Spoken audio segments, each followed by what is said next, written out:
Agora tu pode falar. Mas... Alô, boa noite, estão me ouvindo? Ok, sim. Eu estou bem. Vou começar a gravar. Você está pronta para a gente começar? Estou.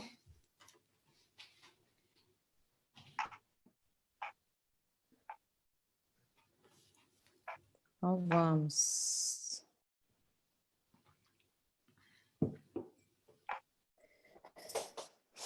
Então, boa noite a todas e todos. Bem-vindos a mais uma live do Instituto Nova Era. Essa semana é uma grande alegria conversar com a Meist, hoje aqui. A Mei, ela é uma grande amiga, parceira em algumas iniciativas de trabalho e uma inspiração também. Vários em sustentabilidade, planejadora de espaços, inovadora social e artista. Ela vem trabalhando nos últimos 15 anos à frente da organização internacional Gaia Education, ou Educação Gaia, que atua em 49 países com projetos de educação para sustentabilidade e para regeneração.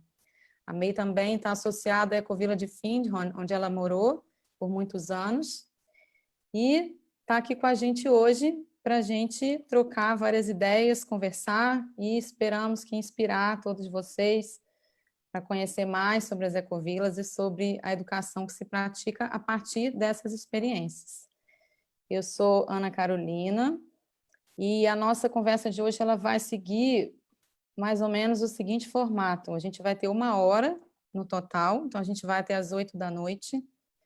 Nos primeiros 40 minutos eu vou conversar um pouco aqui com a Mei, a partir de algumas perguntas geradoras que eu vou trazer, e a gente vai então dialogar. E nos últimos 20 minutos a gente vai então abrir a nossa roda para os outros participantes que queiram também trazer seus comentários, suas questões e trocar com a gente. Então a gente pede que, por favor, todo mundo deixe seus microfones no mudo, por enquanto. E se ao longo dessa primeira parte, né, da conversa, nesses primeiros 40 minutos, vocês tiverem comentários ou questões que já queiram trazer, podem digitar aqui no chat do Zoom ou nos comentários do Facebook, e a gente vai, na medida do possível, na segunda parte, colher alguns desses comentários e questões também para trazer aqui para a nossa roda. Então, vamos lá, com grande alegria. Mei, eu sei que a sua trajetória de vida e o seu trabalho, boa parte deles, está bastante entrelaçado com a experiência educativa que foi e é desenvolvida por várias ecovilas e comunidades intencionais. Essas comunidades, elas têm uma grande vocação de serem campos de uma educação regenerativa, né, que vem sendo praticada aí.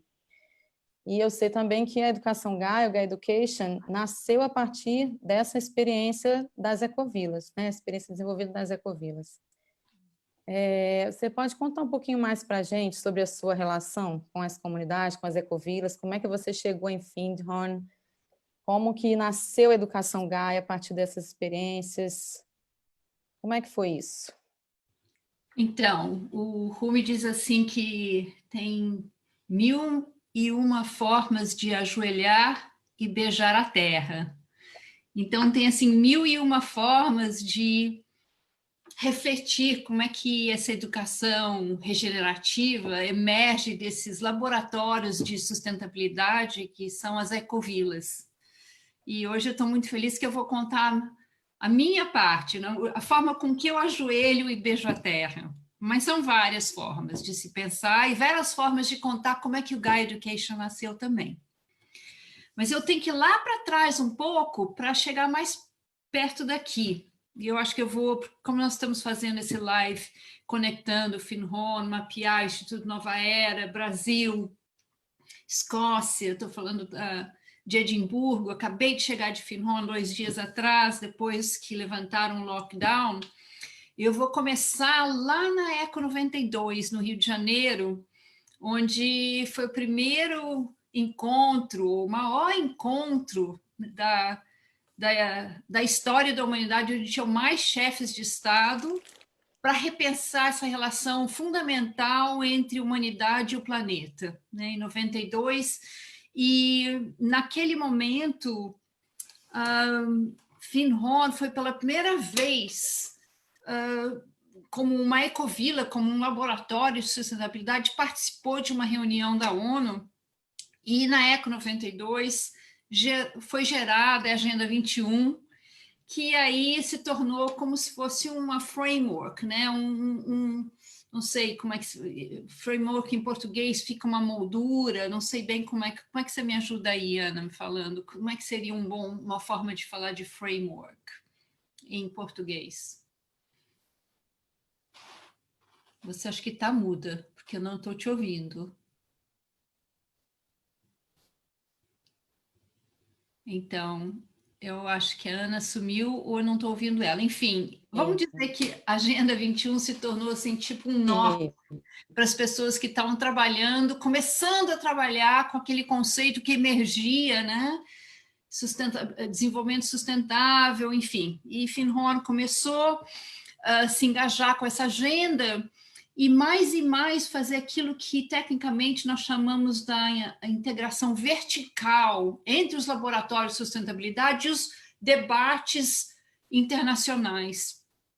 E depois nos anos 90, nós tivemos vários encontros da ONU, e um outro fundamental para as ecovilas, que aconteceu em Istambul, que foi da UN Habitat, onde foi lançado essa proposta de assentamentos humanos sustentáveis. E lá já tinham mais ecovilas do que Finn Horn, tinham várias ecovilas juntas, eram 12 ecovilas de diferentes lugares, e nasce a rede global de ecovilas nesse ínterim, e dentro da rede global das ecovilas, nasce essa vertente de educação, porque tinham muitas pessoas, começou esse debate, né, que nós temos que redesenhar nossa presença humana na Terra, e como é que não podemos redesenhar? Quem já está redesenhando? Quem é que está vivendo, fazendo um desenho intencional, onde a nossa pegada ecológica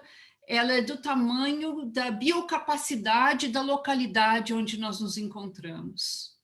E aí, esses laboratórios começam a conversar entre si, muitos deles, como Ecovila Finn Horn, Fundação Finn Horn, já tinham uma vertente muito presente, educacional, e aí começa a trabalhar-se os novos currículos, porque houve um interesse, houve um despertar de 92, 95, enfim, todos aqueles encontros da ONU, e assim nasce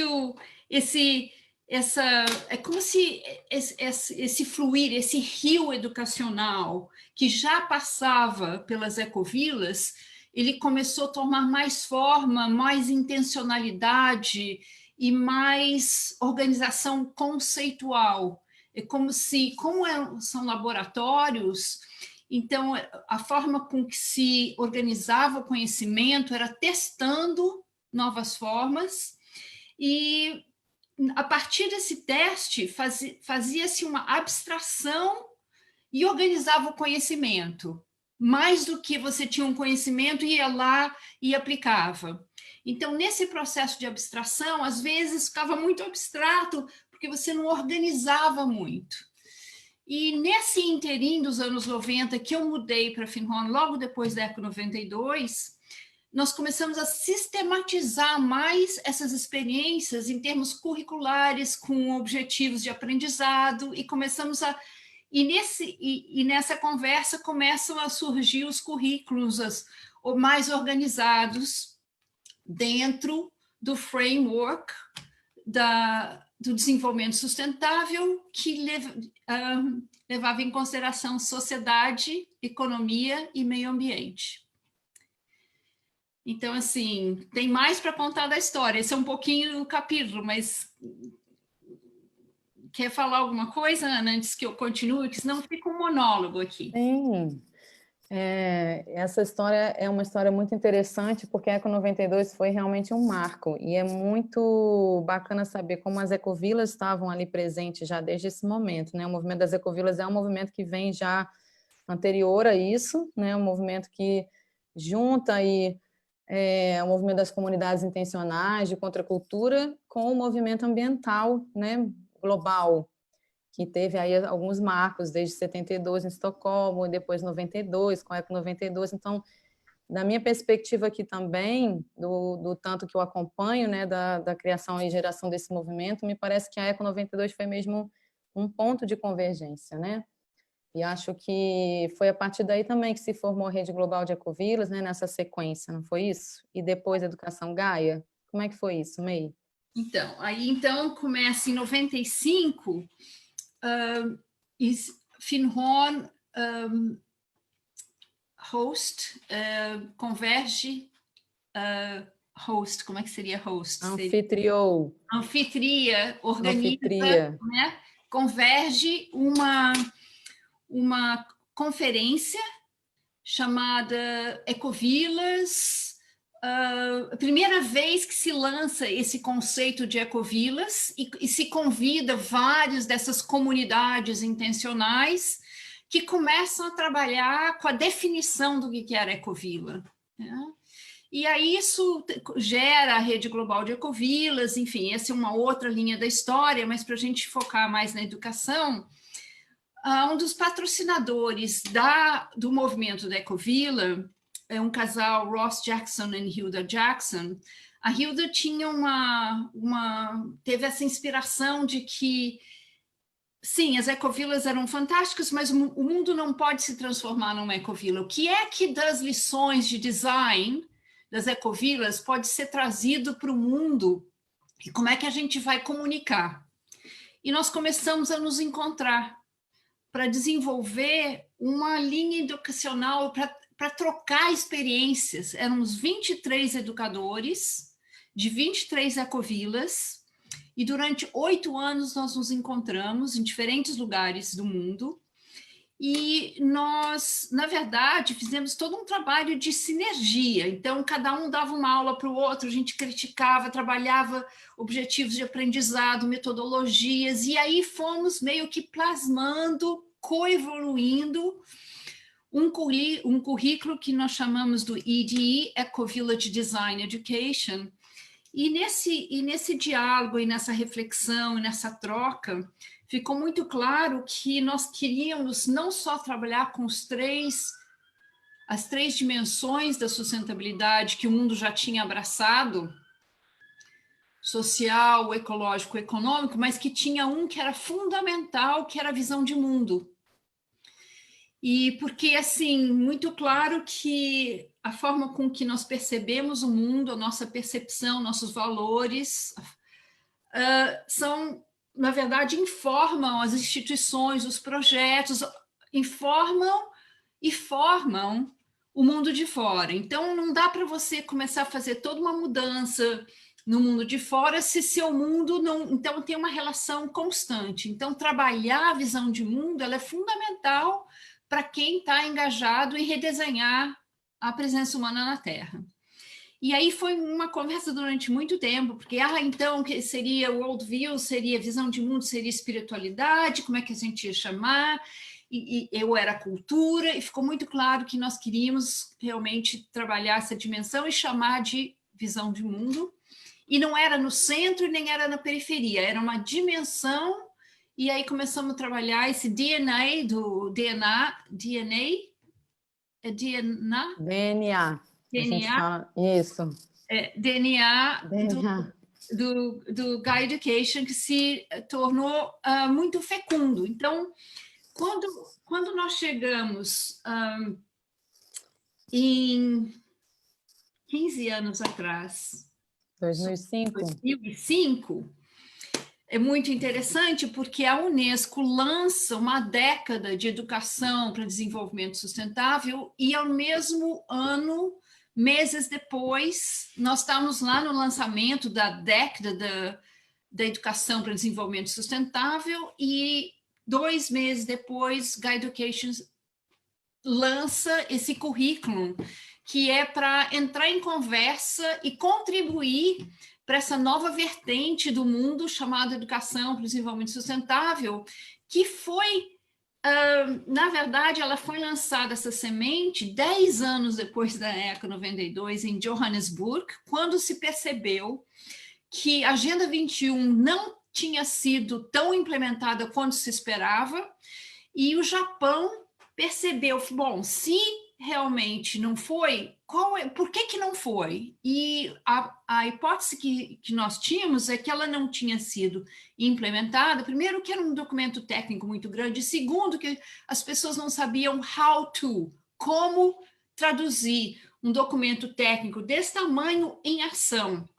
Então, se precisava de uma educação para ajudar as pessoas a decodificarem essas convenções internacionais. A DECT é lançada, o Gaia é lançado e estamos caminhando desde então. Esse é um pouco da história. Não sei se ficou interessante para aqueles que estão ouvindo, mas fica um registro. Eu, pessoalmente, acho muito interessante, em especial essa contribuição do movimento das ecovilas, da educação Gaia, da quarta dimensão da sustentabilidade, dessa dimensão visão de mundo, que eu acho que é o grande presente desse movimento na nossa compreensão, na nossa prática sobre a sustentabilidade. Realmente é um grande diferencial, e é um diferencial que faz toda a diferença. Para quem já teve contato com Gaia, com a educação Gaia, e já trabalhou com isso, ou quem trabalhou, às vezes, em políticas, né, públicas sobre sustentabilidade oficiais e depois conhece esse trabalho, a gente sente que se complementa muito. É uma dimensão que falta, né, quando ela não é levada em consideração. E um outro aspecto que eu sinto também bastante singular de contribuição desse movimento é isso que você disse, que o currículo ele foi construído a partir de uma prática, de uma experiência que já estava sendo implementada, já era vivida. Então, quando a gente fala nessas 4 dimensões da sustentabilidade, a gente está falando de experiências que têm diferentes pessoas em diferentes contextos trabalhando para criar soluções. Então, a gente fala muito de denúncia e anúncio, né, dentro do contexto global hoje. A gente precisa trabalhar com a denúncia dos problemas e o anúncio das soluções, mas muitas vezes diferentes movimentos ficam bem presos na denúncia. Eu vejo que o movimento das ecovilas e Gaia Education trabalha bastante com esse anúncio, com essas soluções. E eu conheço bem, né, a mandala da sustentabilidade, mas talvez nem todo mundo que está aqui com a gente conheça. Meio, você quer falar um pouquinho mais sobre essas 4 dimensões, o que elas trabalham, o que elas trazem? E também, talvez, sobre como é que foi essa contribuição das diferentes ecovilas. Elas eram de diferentes continentes, as pessoas se reuniram com diferentes origens culturais. Como é que foi isso também? 2 perguntas em uma. Isso. Eram os 23 educadores, vinham dos 4 cantos do planeta, na verdade. E tinham economistas, social designers, educadores, permacultores, agricultores. Então, era realmente... tinham várias especialidades e tinham aqueles que não tinham especialidades, que eram generalistas. Então, no próprio DNA do currículo, você tinha tanto a especialidade, né, o especialismo, quanto também tinha os generalistas. E eram de várias regiões, de várias ecovilas. Nós nos encontramos nas ecovilas em si, nos laboratórios, né? E eram encontros de muitos dias, e muito críticos também, como se a gente fosse meio que lapidando esse processo. E ele se tornou, então, nesse DNA das 4 dimensões, cada dimensão com 5 módulos. Então, assim, vamos dizer, o design social, ele incorpora liderança, tomadas de decisão, facilitação de diferenças, ativismo social. Então, eram assim, tópicos que eram super importantes e que nós identificamos, porque é importante dizer que há uma pesquisa que diz que de 10 ecovilas que nascem ao longo dos anos, né, 10% passam de 10 anos. E esses 23 educadores eram educadores daqueles que já, das ecovilas, por exemplo, Findhorn tem 50 e tantos anos, né? Eram todos de ecovilas de muitos anos. Então, a gente estava trabalhando. Então, como é que o design social funcionou tão bem que fez com que a gente não acabasse numa briga judicial depois de 5 anos, entendeu? Então, assim, trabalhando realmente o que é importante no design social que realmente cria dá boas-vindas para conflito como um convite para intimidade e com todas as ferramentas para trabalhar com as diferenças de percepção e tudo isso. Então, assim, o exemplo social, o ecológico trabalhando questão nexos, né, que é energia, habitação, produção de alimento, energia, nexus, food, water, sistemas de água, e, enfim, 5 módulos já estão aí, né? Habitação, água, energia, comida, e também, assim, vamos dizer, habitação, as formas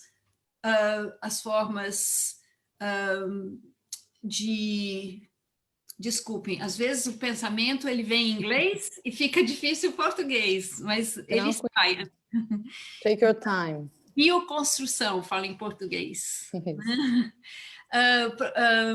Então, assim, muito baseado naquilo, vou dizer que não era muito, basicamente impregnado da vivência arquitetônica, de construção, de produção de comida energética, das ecovilas. Então, tudo isso informando, economia, moedas sociais, trabalhar a localização das economias, como é que é trabalhar o local e o global, como é que a gente revisita a ideia de uma prosperidade sem crescimento.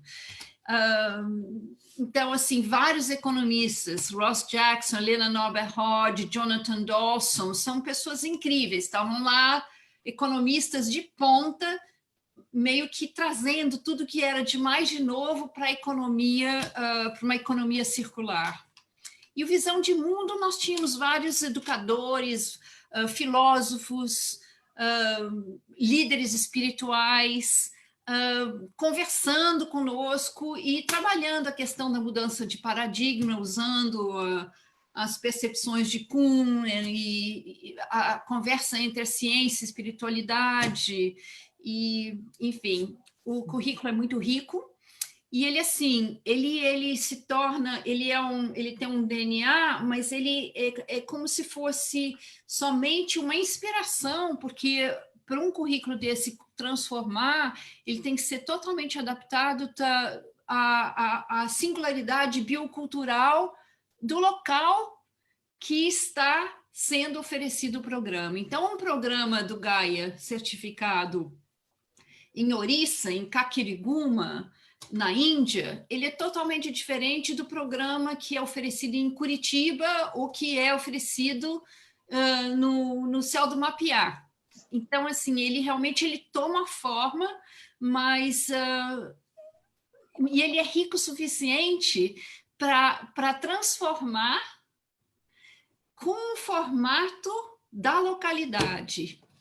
E se você trabalhar com o conceito do campo mórfico de ressonância, de Rupert Sheldrake, que diz assim, quanto mais pessoas falam inglês, mais fácil é você começar a aprender a falar inglês, né? Então, assim, quantos mais Gaias são dados no mundo, mais fácil é você entrar no campo de Gaia e já começa a transformar e adquirir, porque também não é só o conteúdo. Então, falei para vocês um pouco, pintei um pouco a questão das 4 dimensões, né?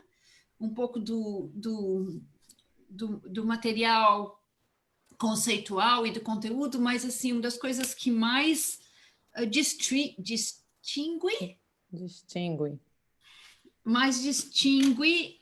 o Gaia são as metodologias e como que você ensina, né? Então, é um outro capítulo que fica mais para frente, né? Era a próxima pergunta que eu ia fazer, aproveitando que você já mencionou. Eu ia dizer que desse currículo inicial, né, do EDE, que é a Educação para o Design de Ecovilas, o Gaia Education, a Educação Gaia, desenvolveu, a partir daí, vários programas e diferenciações. Então, hoje tem o Gaia presencial, tem Gaia online, o EDE online, e tem o PBL também, né, que é o Aprendizagem Baseada em Projeto, Project Based Learning. E eu percebo assim, que uma das grandes influências, você confirma isso para mim, se é verdadeiro, né? Acho que a gente já conversou sobre isso em outros momentos, da abordagem da educação Gaia é a obra de Paulo Freire, né? Então, e onde eu vejo que talvez essa influência esteja mais presente, realmente concreta.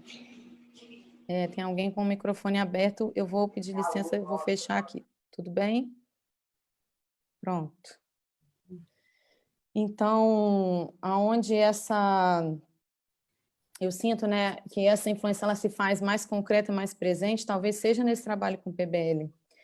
E eu ia te perguntar e te pedir para falar um pouquinho sobre o PBL, mas antes, sobre justamente qual é esse diferencial da abordagem metodológica da educação Gaia. Porque não é uma abordagem somente intelectual, conceitual, ela é bastante vivencial e, principalmente, ela é participativa, né? Ela é ativa. O educando, ele é aquele que constrói seu conhecimento junto, né? Desde o EDE até o PBL. Então, se você puder falar um pouquinho disso para a gente e depois concentrar aí sua fala sobre o PBL, eu estou bem curiosa, vai ser bem legal. Então, assim, nós assumimos, né, desde o início, a perspectiva freiriana do Banking Education, educação que considera, a crítica, né, da educação que considera o participante, o aprendiz, o aluno como um recipiente vazio, onde aquele que sabe vai lá e despeja conhecimento. Então, essa crítica dentro das ecovilas, né, ela já não existia isso, e como eu era uma das educadoras e também quando estudei no Brasil, a influência do Paulo Freire na minha vida sempre foi muito presente, então isso foi meio que também influenciando a forma metodológica.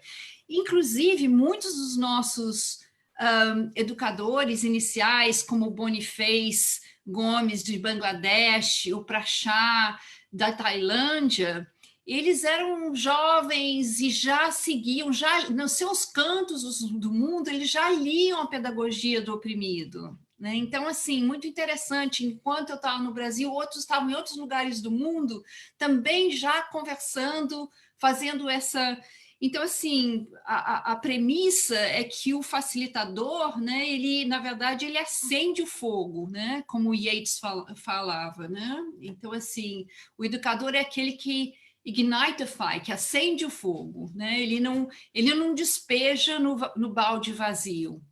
E essa criação do conhecimento, ela fica muito mais fácil também quando você desconstrói a classe, né? O próprio learning environment, o ambiente de aprendizagem. Ambiente, exatamente, porque a ecovila em si, ela já é um ambiente. Você entra, você já começa a aprender, né? Então, o ambiente de aprendizado, ele se tornou importantíssimo, e também a forma com que se constrói o conhecimento, sendo que o conhecimento é um dos aspectos. Nós trabalhamos o conhecimento, as competências e também as habilidades. Então, a gente fala das mãos, do coração e da cabeça, né? E tudo isso através de um processo de co-evolução, de co-criação social. Conhecimento, ele nasce da interação social do grupo, né? E, na verdade, os facilitadores, né, os educadores, eles têm mais a responsabilidade de criar um ambiente de aprendizado e meio que, eu diria assim, calibrar aqui, fazer aquela pergunta ali, muito mais do que o especialista que vai lá e vai despejar o conhecimento no balde vazio. Sendo que, é claro que tem pessoas que aprendem de diferentes formas, então não diria que não existe PowerPoint no Gaia, não. Ele é um conhecimento construído com grupo e utiliza as mais diversas metodologias. A maior parte delas passam por um trabalho de ação, reflexão e síntese, maior parte deles, e também o que vai ajudar com que aqueles que estiveram nessa jornada possam aplicar de forma mais fácil no seu contexto, porque eles aprenderam já fazendo, aprenderam já no design, né?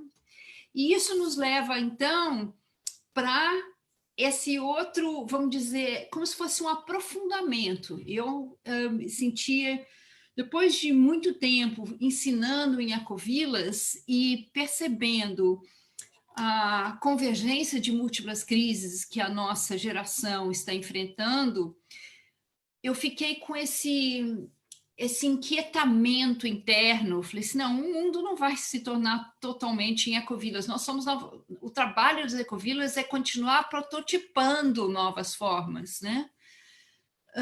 Mas será que essas novas trends, essas tendências que nós estamos experimentando aqui, elas podem ter um caráter regenerativo nos locais do mundo que estão num processo profundo de degeneração?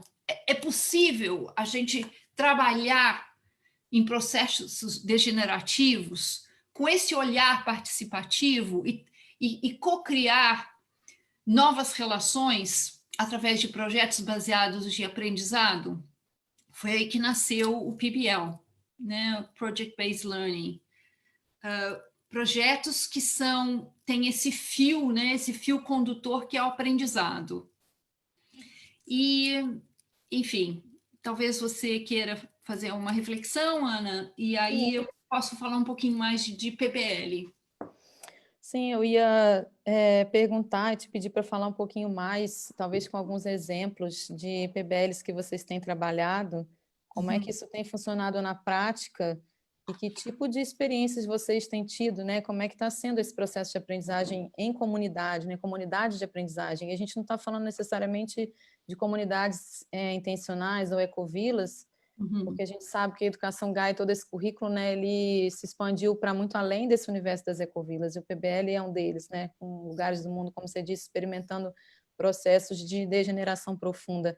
Mas a comunidade, ela está presente ali como comunidade de aprendizagem, né, como Paulo Freire dizem que todo mundo aprende com todo mundo ali junto, e aprende, nesse caso do PBL, na prática do desenvolvimento de um projeto, né, olhar um problema e tentar gerar uma solução a partir, né, daquele problema, uma solução local, criada ou co-criada por aquele grupo de pessoas. E eu acho que você trabalha com isso em diferentes contextos, né, e às vezes até bem diferentes mesmo. E se você quiser contar um pouquinho mais para a gente sobre isso, para a gente saber mais, entender melhor como é que funciona, e talvez isso seja uma inspiração para a gente aqui também. Tá, então assim, para começar, nós não trabalhamos com problema, nós trabalhamos com potencial, já é uma outra forma de trabalhar. Apesar que o ímpeto é a convergência de múltiplas crises que estão se manifestando numa localidade, que às vezes é a questão social, é a mudança climática, é economia, pobreza, você não trabalha o problema, você vai trabalhar o potencial. E a forma como você trabalha o potencial é realmente através da aprendizagem. Communities of Practice, comunidades de prática. Comunidades de prática, né? Então, assim, uma das primeiras, eu não diria que tem primeiro, segundo, eu diria que tem vários ingredientes para um PBL acontecer. Uma delas, uma importantíssima, é a escuta generativa, né? Porque, assim, muitas vezes você pode ser um expert, um designer de ecovilas ou de ecobairros, e você chega num local e você já vê todas as soluções. E as pessoas que estão lá dentro não conseguem enxergar aquilo que você vê, né? Então, é o expert que vem para resolver um problema. Então, o processo de PBL, assim, nós trabalhamos com potencial, e começando com uma escuta generativa. Então, assim, tudo que a gente pode fazer é fazer as perguntas, porque as respostas, elas têm que vir de dentro do sistema para elas serem resilientes, e não de fora do sistema. E nessas perguntas, na verdade, é um processo de imaginativo, né? Uma coisa é de potencial imaginativo. A imaginação começa a ser acionada, né? E a imaginação que vai levando muito mais do que a questão de um saneamento de um problema através de uma abordagem técnica, né? Ou de uma abordagem de expertos. Expertos? Sim. Uhum. Então, assim, na medida em que esse diálogo generativo ocorre e o processo imaginativo também, esse potencial ele começa a emergir, mas ele tem que emergir dentro de um território, porque senão ele pode meio que ficar pie in the sky, fica uma coisa muito abstrata. E aí, então, o mapeamento é um outro elemento muito importante, o mapeamento do território. E esse mapeamento ele é feito pelas pessoas. Às vezes eu vou para comunidades, por exemplo, um trabalho que nós estamos fazendo em Zâmbia, na Zâmbia, com jovens de um ecossistema muito específico, que chama-se Miombo Woodlands. Tem mais de 800 espécies e a gente está trabalhando com uma agricultura que chama-se Conservation Agriculture, agricultura que conserva o meio ambiente. Então, assim, você chega e esses jovens são aqueles que, pobreza no meu sentido, não é o sentido do Banco Mundial que diz que aqueles que não vivem com menos de $1,90 por dia. Pobreza é falta de oportunidade. Então, assim, é abrir oportunidade, né?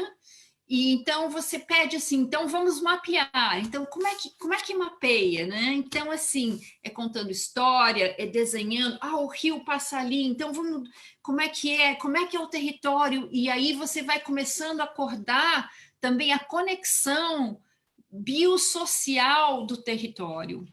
O desenho, ele é um desenho que trabalha com a localidade e aos pouquinhos, mas com a intenção de tudo que é feito lá dentro no território, ele tem um impacto no que a gente chama no próximo todo e no grande todo. Proximate whole and the greater whole. Uhum. Então, assim, você trabalhando regenerativamente, você trabalha com sistemas aninhados. Então, pode ser que aquela intervenção, ela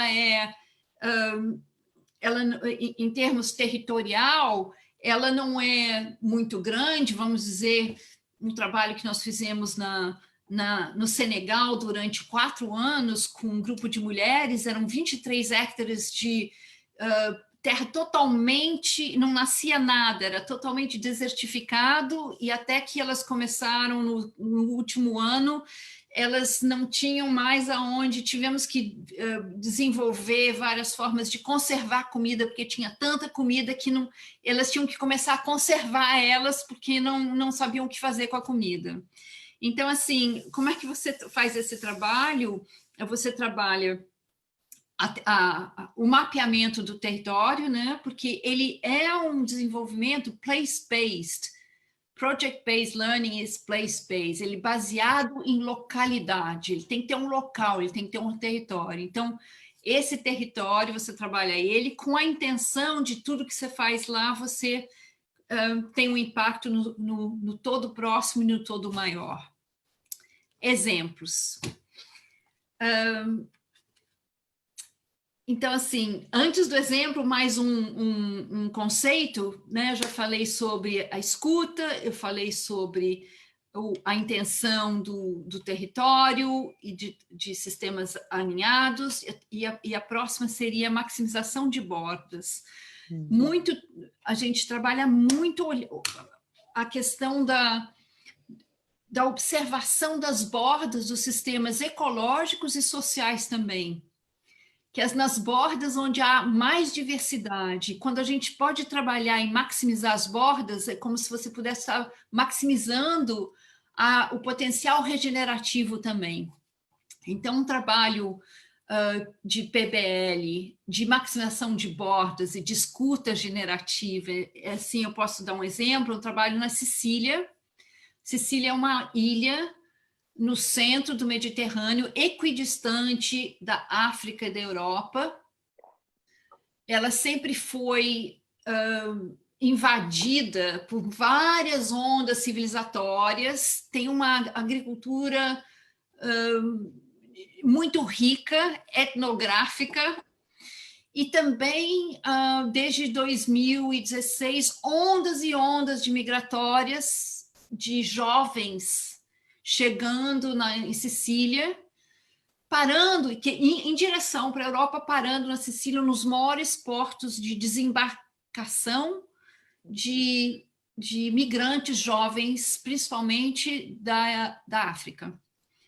E enquanto que mais de 70% dos jovens não tinham emprego na Sicília, eles ainda não tinham que integrar 120 mil jovens a cada 6 meses, socioeconomicamente. Então, esse é o Design Challenge, o desafio do design.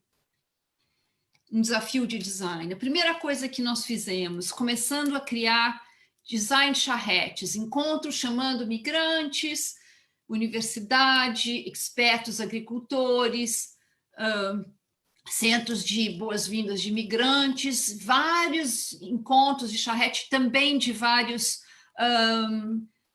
compradores de produtos éticos, de produtos da Sicília, e aí fomos começando a elaborar, e esse projeto, ele trabalha muito nas bordas, já tivemos vários capítulos, mas o princípio ficou assim, nós estamos trabalhando com jovens desempregados sicilianos junto com migrantes, desenvolvemos um currículo de 6 semanas com os princípios todos, social, ecológico, cultural, e com especialização dentro das questões das ervas aromáticas medicinais, e também especialização em empreendedorismo social, e foram gerados vários pequenos negócios, com uma combinação de agricultores locais, migrantes e jovens sicilianos desempregados. Então, assim, um trabalho de bordas,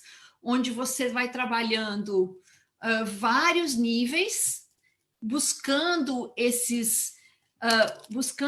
a vitalidade do território e das pessoas, né? O biocultural, a vitalidade e a viabilidade. O que é isso? Quais são esses dois conceitos? Vitalidade, assim, o que eu estou fazendo, o que nós estamos co-desenvolvendo aqui, vai energizar, como é que está trazendo vitalidade, trazendo mais vida para um processo que, mais uma vez, desemprego, migração, baixos custos de venda de produtos, né? Como é que você começa a vitalizar? E uma vez que você desenha a vitalização, você já dentro dessa vitalização, você está trabalhando com a viabilidade, que a viabilidade é trazer a vitalização no contexto do tempo, porque aí o projeto ele sai, aqueles que estavam começando a ativar, eles saem, mas o território continua. Então, vitalidade e viabilidade é importantíssimo estar como parâmetros para o desenho de PBL. Muito bom te ouvir, e eu ficaria ainda muito mais tempo aqui só nesse assunto, Eu tenho bastante interesse e curiosidade em conhecer mais dos detalhes e fico muito feliz aqui em reconhecer nessa abordagem do PBL o trabalho do desenvolvimento regenerativo, né, de enxergar um sistema e trabalhar para que ele possa fazer aumentar, né, ou alcançar o seu maior potencial. Então, uma abordagem baseada nos sistemas vivos, né? E eu acho que o seu trabalho, esse trabalho todo, né, e o trabalho que vocês têm feito e têm desenvolvido em relação às bordas, né, você chegou, inclusive, a trazer um conceito dos sociotones, não é isso? Esse seria um outro capítulo, né? A gente poderia abrir e falar sobre isso aqui muito mais, mas eu estou bastante atenta ao nosso tempo aqui. A gente já, inclusive, ultrapassou o tempo que a gente tinha falado do nosso diálogo aqui entre duas para abrir para a roda, mas antes, e eu queria checar com você se a gente poderia estender uns 10 minutos para não perder também essa contribuição da roda, porque eu queria muito, antes da gente abrir para a conversa, trazer também alguns exemplos ou elementos aqui do Brasil, do trabalho de educação Gaia aqui no Brasil. Então, a gente sabe que a educação Gaia ela está bastante presente no Brasil, é um dos países em que, e eu acho que isso muito por conta da sua conexão aqui com a gente e do trabalho que você vem desenvolvendo. Então, o Brasil é um dos países em que a educação Gaia está talvez mais presente numericamente em todas as regiões. E eu queria, na verdade, trazer aqui um exemplo em especial que tem a conexão aqui com o trabalho do Instituto Nova Era. Então, o Instituto Nova Era está apoiando o programa Amagaia, né, que é um programa de apoio à sustentabilidade comunitária lá na Vila Céu do Mapiá, na Floresta Nacional do Purus, e outras comunidades ali vizinhas, como a Fazenda São Sebastião, também participou. E esse programa, ele nasceu justamente de uma experiência de um EDE, da Educação Gaia, né? Por isso, até hoje, a gente traz esse nome. E hoje ele é muito inspirado nessa abordagem também do PBL, essa abordagem do desenvolvimento regenerativo. Então, a May, você teve com a gente lá em 2013, né, no Mapear. A gente vinha numa parceria de muitos anos antes ainda, alguns anos aí construindo esse processo, né, desse trabalho, de construir pontes entre essas comunidades, o movimento global das ecovilas, o movimento da educação Gaia. Então, você sempre teve bastante presente, né, dando muita força nesse processo todo. Teve um representante do Mapear que foi para fazer o GAI em São Paulo, que foi o Oswaldo primeiro, depois voltou para lá, e a gente veio nessa construção. Então, queria ouvir de você hoje, né, depois de 7 anos daquela experiência tão especial, acho que para todos nós que estávamos lá. Como é que foi isso para você? Como é que você vê isso agora? Eu sei que você tem uma relação bem próxima também com a Amazônia, né, em geral, desde o seu trabalho anterior como artista e agora como educadora, né, nesses anos todos. Então, se você puder falar, comentar um pouquinho isso da sua experiência no Amagaia e como é que você vê essa questão também hoje da Amazônia, né, no meio da pandemia, a gente está, os povos indígenas e os povos tradicionais têm sofrido bastante com várias ameaças. Que tipo de inspiração esse trabalho de educação pode trazer para fortalecer esses povos da floresta, mapear e além? E assim, eu me lembro que, bom, 7 anos, eu não imaginava que era tanto tempo. Foi, já é um Mas, assim, setênio. quando eu fui para lá, na verdade, eu aprendi mais do que qualquer coisa. Então, assim, tentando lembrar meus aprendizados, né? Eu acho que o grande aprendizado foi a questão do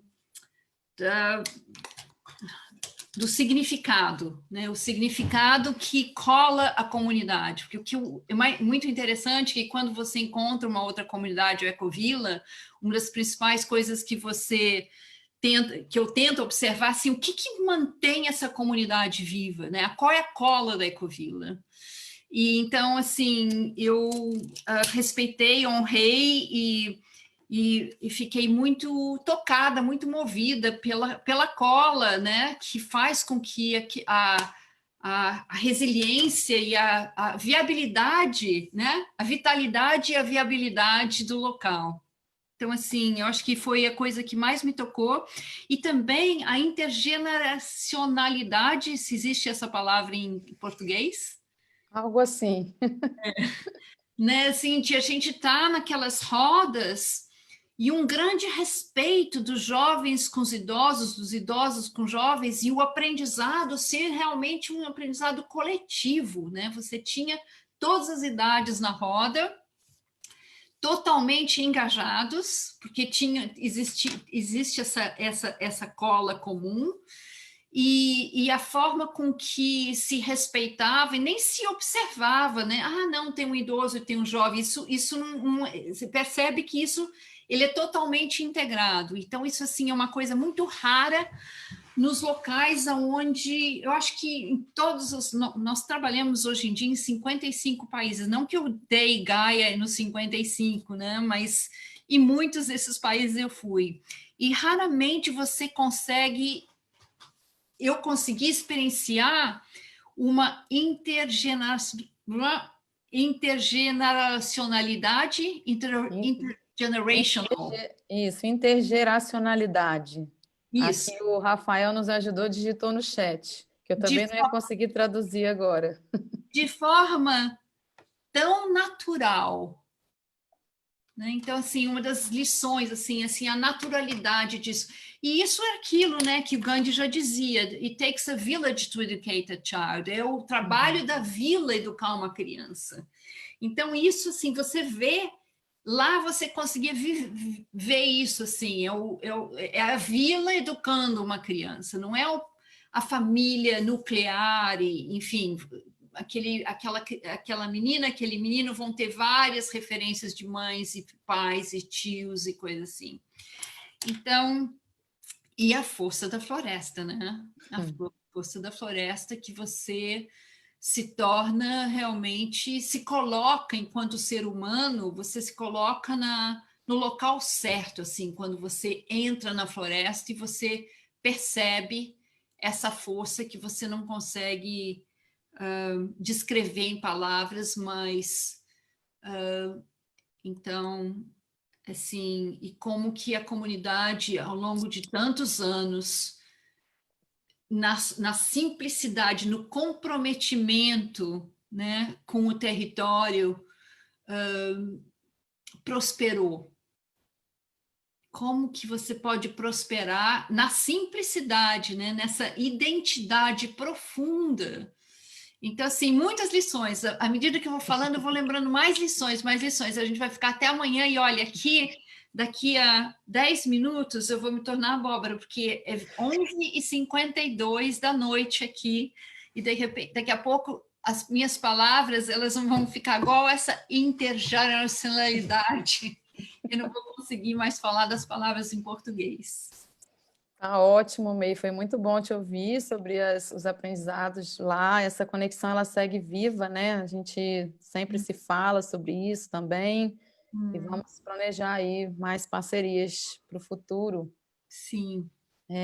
Com a floresta.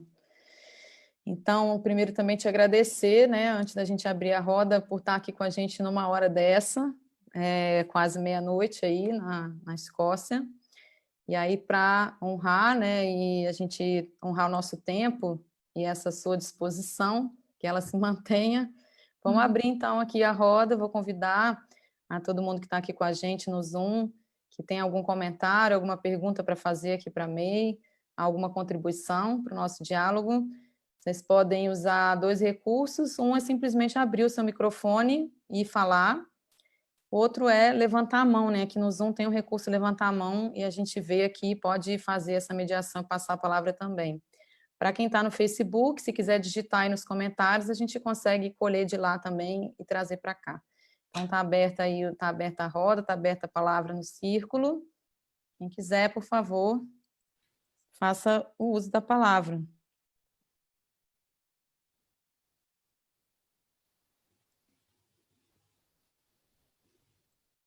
Sempre tem esses momentos iniciais que fica, né, eu vou, não vou, vou esperar quem vai, vamos lá. Nosso tempo é curto, então vamos aproveitar, a gente tem agora. Posso falar? Posso falar? Por favor, Vivian, vai lá. Tá bem, eu quero só dizer que a May East, além de tudo isso, também tem discos gravados, né, May? E tem Vênus Petrificada, tem um monte de música muito legal. Pesquisem, procurem, que essa mulher é o máximo. Muito obrigado. Obrigada, Vivian. Que bom que você conhece a Vênus Petrificada. Muito bem, a gente tem aqui o Paulo César também, levantou a mão. Paulo, você quer falar? Olá, boa noite a todos. Uma alegria estar ouvindo vocês, amei. Acho que todos nós aqui somos desse movimento pela grande virada, pelo cuidado de Gaia. Mais uma pergunta que me vem aqui de quem está isolado aqui, né, na quarentena. Uma pergunta para a May. Como é que você está vendo esse cenário diante de tudo isso que está acontecendo? E que resposta o movimento Gaia, né, Educação Gaia, que estratégia vocês estão pensando para a gente levar esses conhecimentos, essa sabedoria nesse momento em que a humanidade realmente, aquilo que a gente já vinha falando há um bom tempo, está de uma forma mais explícita, né? Ou seja, a urgência agora é mais do que urgência, né? E se é com essa energia que vocês estão vendo, como é que vocês, quais são as estratégias para a gente potencializar esse conhecimento, essa sabedoria da educação Gaia? O que vocês estão pensando aí? Então, nós estamos aqui também atravessando, né, esse túnel juntos, que é uma humanidade inteira, né, com diferentes passos. Eu estava trancada, eu fiquei 3 meses trancada antes de vocês, né? Agora que está começando a abrir, eu fiquei 3 meses aqui em casa.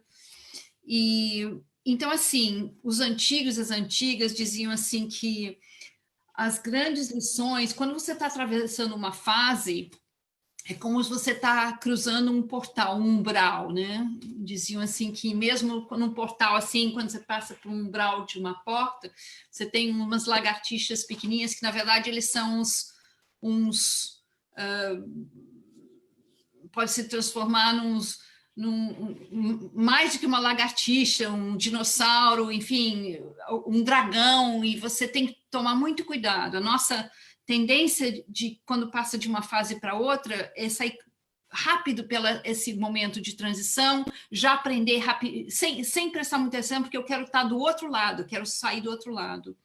E quando você não presta atenção nessa passagem, nessa transição, é bem possível que você vai ter que passar outras vezes até você aprender.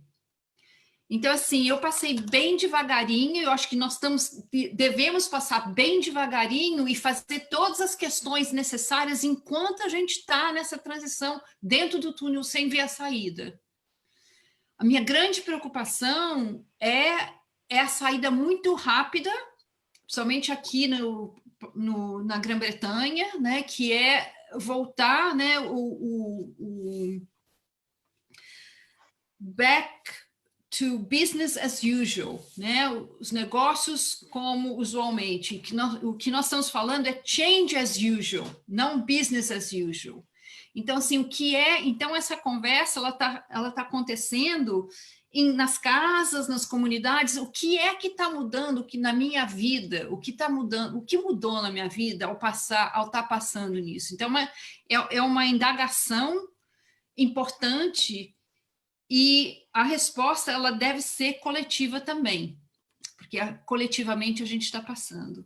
Estratégia, eu acho que talvez não seja a palavra para isso, mas seria mais qual é a reflexão que nós estamos fazendo. E quais são as perguntas que nós temos que responder? E eu acho que nós temos que gastar mais tempo em desenvolver essas perguntas do que buscar respostas rápidas.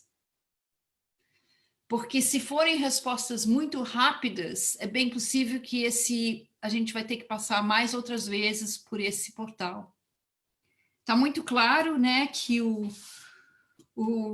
Covid-19 nasceu no Edge, entre os humanos, entrando nas florestas, entrando no mundo natural, e os mercados molhados da China, né? E não está muito claro de onde é que nasceu isso.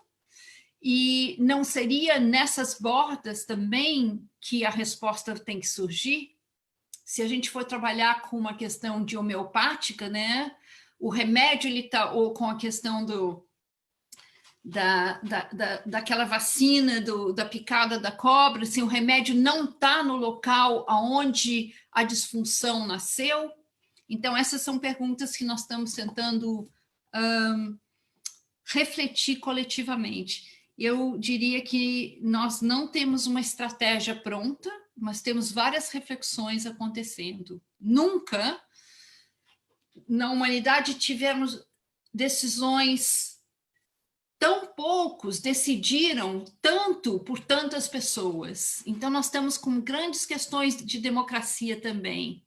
Nunca tão poucos decidiram tanto por tantos, em nome de tantas pessoas. Então, isso também é toda uma reflexão sobre a questão de democracia e de representação, onde os nacionalismos estão exacerbando, onde nós estamos tendo muita regressão de muito trabalho, de muitos anos de construção, de cidadania, de florestania. Então, são questões de saúde. Então, assim, como se nós tivéssemos já tínhamos uma convergência de múltiplas crises, com uma crise climática, e chega uma crise de saúde global.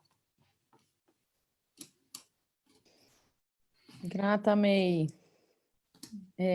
Tinha a Cristiana, Cris Oiticica estava com o microfone aberto. Você quer perguntar, Cris? Você fechou de novo? Só checando. Eu quero agradecer. Olha, a minha internet está muito fraca. Eu não está dando para falar muito, não. Então, eu vou deixar para um outro momento. Tá bom. Está muito ruim aqui, tá? Então, Renata, passo para a Virgínia. A Virgínia está ali também. Eu quero gratidão, eu quero agradecer a May, toda a nossa história. Estou achando ela brilhante, amei a fala dela nesse momento, que a gente começou na Unipaz, uma comunidade, né? E as reflexões e as perguntas e todo um processo brilhante que ela está agora. Eu quero agradecer todos esses 33 anos que eu conheço a May. E hoje a gente teve a reunião da Unipaz, do colegiado, foi incrível, assim. E agora, Cláudia me avisou dessa aparição, Cláudia Rezende, que é diretora da Unipaz também, da aparição de May hoje com vocês, e eu vim correndo ver se eu conseguia ouvi-la, né? E eu estou assim, com muita gratidão no coração para ouvir May depois de muito tempo. Obrigado vocês aí também.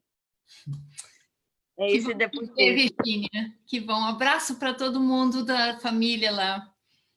Hoje eu convido todos, que a Unipaz está se ressignificando com EAD. Agora, hoje foi todo o esquema da EAD, exatamente isso, né, que você está construindo aí, com muito brilhantismo. Você sabe que eu admiro, né? A gente se encontrou muitas vezes em Findhorn, então eu só tenho a agradecer a você. E Pierre aqui junto, ó, em outra dimensão, agradecendo todo esse histórico brilhante seu aí.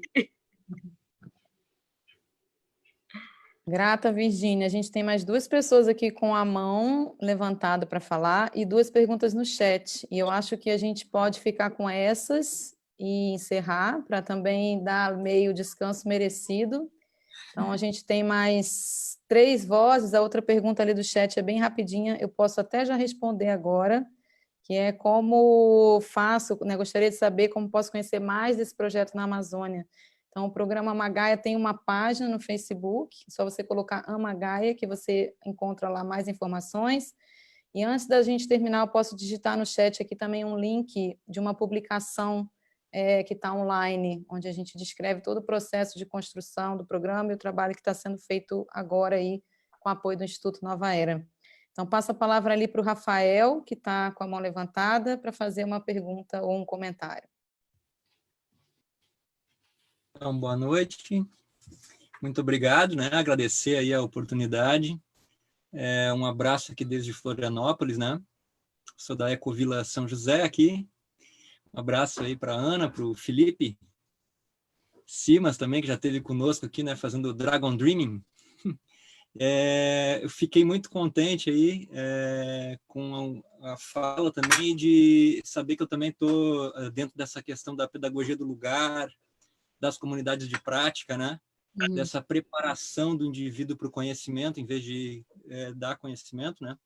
E eu trabalho com educomunicação, que é a junção da comunicação e educação como práticas de um mesmo processo.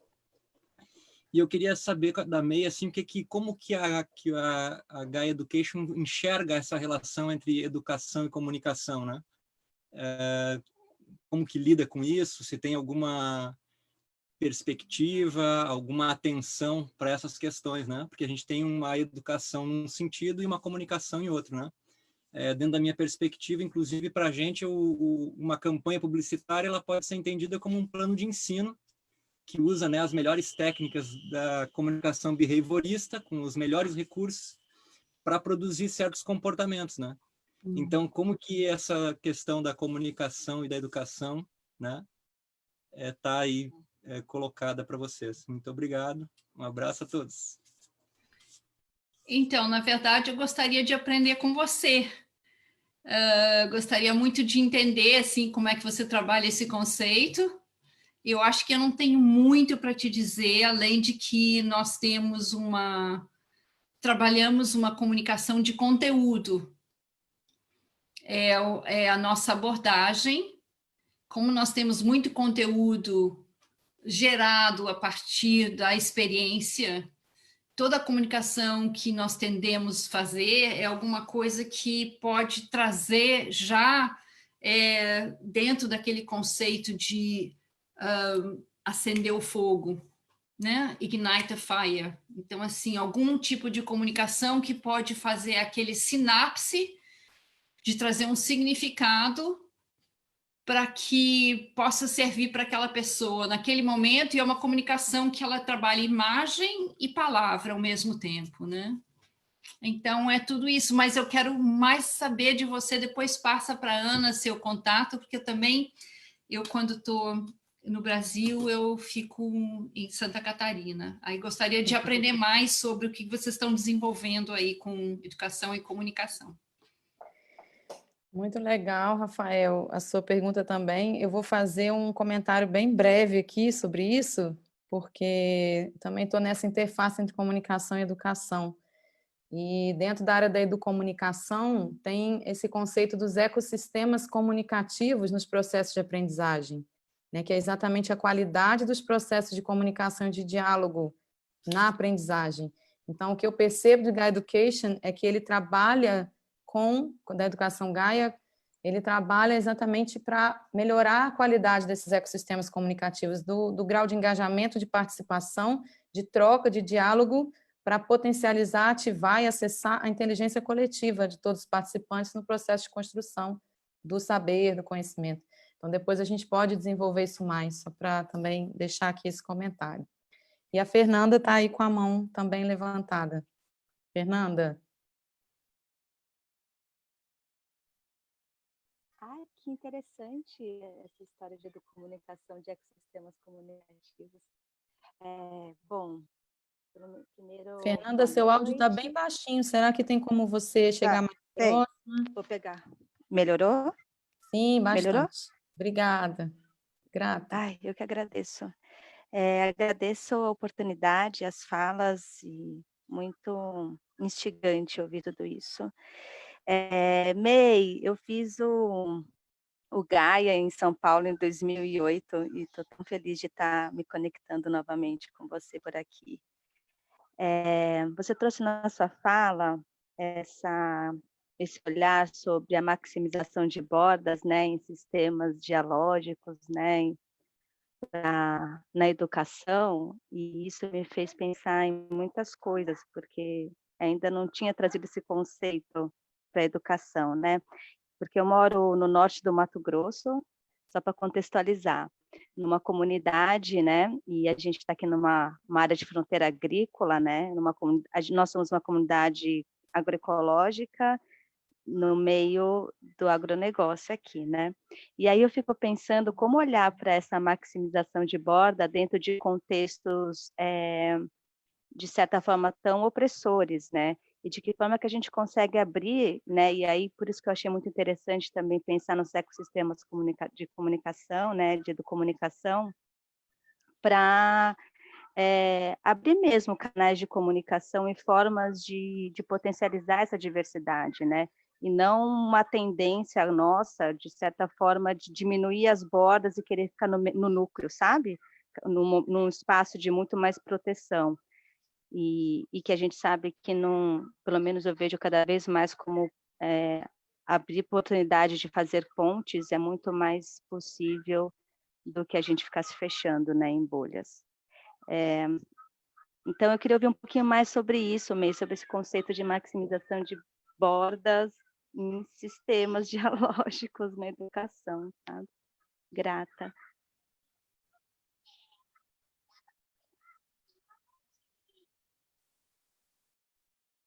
May, você está aí? A May caiu, mas acho que ela tinha voltado já. Eu voltei. Não sei se você conseguiu ouvir a pergunta toda. Não, não consegui. Só vi o finalzinho de bordas e Eu acho que pode falar. Eu adoro esse tema, adoraria convidar a Ana para uma outra conversa, onde a gente vai trabalhar bem essa questão de trabalhar com as bordas mesmo, os sociotones e os ecotones. Eu acho que como eu não ouvi a questão toda e também como já está meia-noite e tanto, eu acho que eu não gostaria de ter uma resposta rápida, mesmo porque a pergunta anterior e o comentário da Ana já abriu uma outra janela super interessante que eu tenho vontade de dialogar. Então, eu estou achando que a gente já está começando a abrir uma outra, que eu não tenho capacidade de contribuir nesse momento. Pela questão do meia-noite e tanto, minha cabeça está meio que devagar. Tá bom. Fernanda, tudo bem? A gente pode criar outras oportunidades aí, então, para dialogar sobre isso.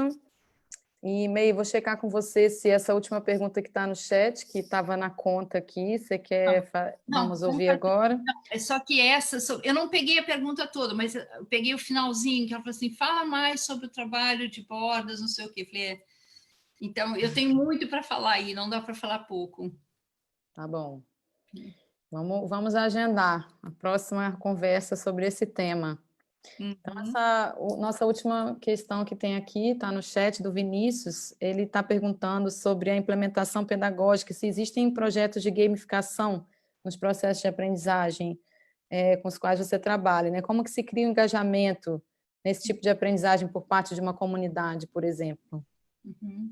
Então, nós estamos desenvolvendo um projeto agora, nesse momento, com a comunidade europeia, e com parceiros da Áustria, Dinamarca, Itália, para começar a trazer essa questão de gamificação também para os processos educativos. Nós estamos desenvolvendo isso com alguns parceiros que já têm um trabalho, porque o Gaia Education não tem, e nós vamos trabalhar durante 2 anos. Se nós conseguirmos esses fundos da comunidade europeia, nós vamos estar entrando nessa conversa nos próximos 2 anos, a partir de outubro. Então, é uma coisa assim, emergente, mais um tema interessante nascendo aqui da nossa conversa, e se você tiver experiência nisso, quiser conversar conosco e trazer mais, assim, alguma das perspectivas que vem aí do Brasil sobre isso, esse é o momento certo. Na verdade, a gente tem uma reunião semana que vem para trabalhar, finalizar essa proposta para a comunidade europeia. Muito bom saber. Você tem alguma coisa para contribuir sobre isso, Ana? Pois é, a gente fez uma parceria há uns anos atrás com o Edgar Gouveia Júnior, que foi do Instituto Elos e trabalha com um criador, né, co-criador do jogo Oasis, que é um jogo exatamente para criar engajamento em comunidades. Acho que o Paulo César também, que está aqui, tem uma outra experiência com isso também. E foi exatamente lá no Mapear, a gente fez um processo com jovens, né, de 9 dias, em que a gente trouxe junto, né, a inspiração do Oasis, então a base foi o jogo Oasis, mas também trouxemos elementos do Dragon Dreaming, então usamos o Dragon Dreaming para trabalhar dentro do Oasis e da educação Gaia. Então a gente trabalhou com conteúdos, enfim, das 4 dimensões da sustentabilidade, cada projeto desenvolvido, cada iniciativa pelas equipes tinha assim, né, era sugerido que eles trouxessem, contemplassem as 4 dimensões da sustentabilidade no seu planejamento, na sua ação. Então, foi um processo bem interessante também, que a gente podia também abrir essa conversa, mas ela é longa, e seria muito legal ter gente de lá também para falar sobre isso, né, que de uma forma planejada, mas a gente pode, em outro momento, também aprofundar sobre isso. Então, a minha contribuição. Eu queria agradecer muito a May, te perguntar, May, se você tem alguma palavra final, alguma consideração aí para fazer, para a gente ir se despedindo, fechando a nossa roda. Então, assim, eu diria assim que o círculo se fecha, né? Mas que não se acabe, nesse sentido. Eu sinto que eu sou mais uma conversa para essa corrente de conversas do Instituto Nova Era. Eu me disponho a voltar daqui uns meses, se houver um outro tema. E agradeço de coração assim a escuta de vocês. Para vocês não é tão tarde, né? Mas ficaram aqui conosco, e o interesse pelo trabalho do Gaia Education, das ecovilas e daquilo que eu tenho avançado nos últimos anos. Muito obrigada pelo interesse, pela acolhida, e Ana pela preparação e pelo cuidado também. É uma alegria muito grande, né, como eu disse no começo, e uma honra também estar aqui com você, nesse círculo, nessa roda. Mais uma vez agradecendo aí do coração, eu sei que está tarde, pela sua disposição em estar aqui com a gente, contribuir, e com certeza vamos marcar uma próxima aí nos próximos meses. E para quem está acompanhando com a gente só hoje, né, essa já é a 9ª live ou roda de conversa que o Instituto Nova Era está promovendo aí ao longo desses últimos meses, desde o início do isolamento social aqui no Brasil, e a gente está trazendo contribuições das várias iniciativas e projetos que o Instituto está apoiando, e de alguns convidados mais que especiais, como a May aqui hoje, né, que tem uma conexão, então, com o programa Magaia, que é apoiado também pelo Instituto. E aproveito aí para fazer o convite para todo mundo, na semana que vem, na quinta-feira, às 19 horas, também pelo Zoom, pelo Facebook do Instituto Nova Era, a nossa roda de conversa vai ser com Alexandre Anselmo, que é um músico e um pesquisador que está morando lá no Acre há vários anos, e ele trabalha com uma rede de mestres da cultura popular de raiz do Acre, povos indígenas, né? Desde os Runiquim, os Catuquina,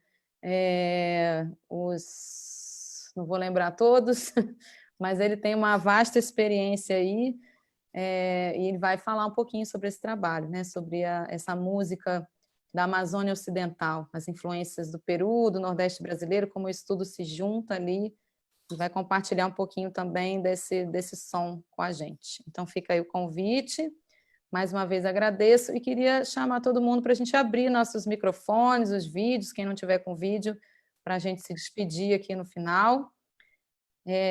Agradecendo a escuta de todo mundo, a presença, e até a semana que vem, se vocês estiverem com a gente. Então, tchau para todos. Tchau. Obrigada. Obrigado. Valeu. Obrigada. Tchau. Abraço em todos. Adorei. Muito obrigada. Boa noite. Tchau, tchau. Boa noite. Boa noite. Valeu. Valeuzão. Boa noite, bom descanso, Valeu, principalmente aí para a May. Muita saúde, Boa. ninguém em casa. Já vou pôr o pijama. Tchau. Bom Tchau, descanso. Bom descanso.